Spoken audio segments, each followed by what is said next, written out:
Hello. My name is Tom. I have a job. I work in an office. I am a teacher. I teach English to students. I go to work every day at 9 o'clock in the morning. My office is in the city. I like my job because I help people learn English. It is fun and interesting.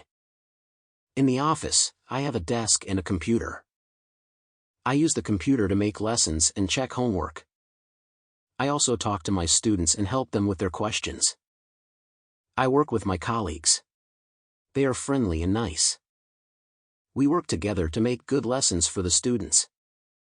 After work, I go home at 5 o'clock. I like to relax and watch TV. Sometimes, I read books about teaching and learn new things. I am happy with my job. It is rewarding to see my students learn and improve their English.